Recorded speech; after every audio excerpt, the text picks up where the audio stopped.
ओ सारा खेते शिवजी धनवा रोपाइला,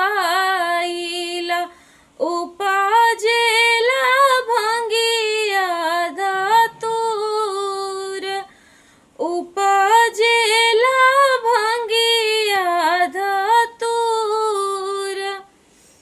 एक मुट्ठी भंगिया सुरु की शिवजी लाइनी, दिहानी गौरा दई के हाथ, दिहानी गौरा दई के हाथ।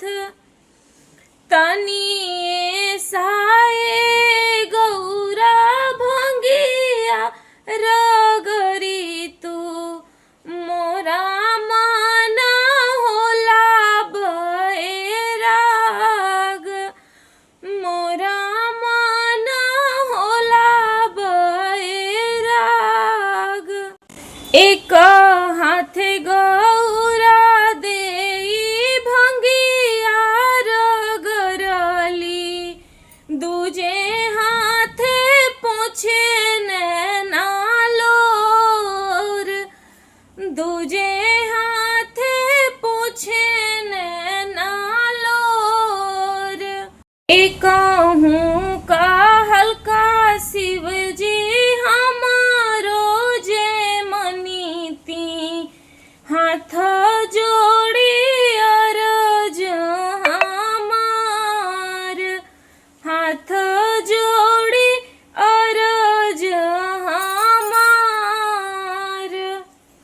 तनिए साए शिवजी नैहर भेजी दिहती, आमारो वेली अक्षुधार, आमारो वेली अक्षुधार। लाली लाली डोलिया के सबूरियो हरवा, लागी गईले बत्तीसो कहार, लागी गईले बत्तीसो कहार। रुका रुका डोलिया हो, रुका रुका कहारा, गौरा के छूटल बा सामान, गौरा के छूटल बा सामान। ससुरा के दुख गौरा नैहर जानी कहिहा, केहू दुख न हरी है तोहार, केहू दुख न हरी है तोहार।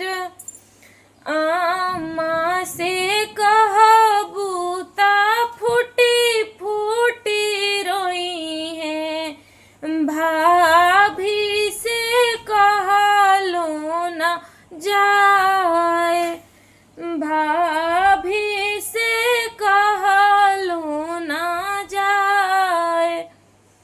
चाची से कहबू ता हंसी में उड़ई है, दुख नाही बुझी है तोहार, दुख नाही बुझी है तोहार।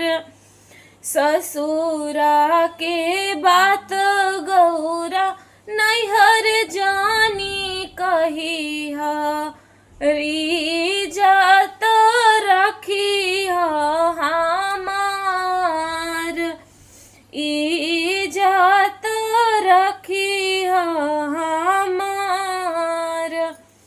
ओ सारा खेते शिवजी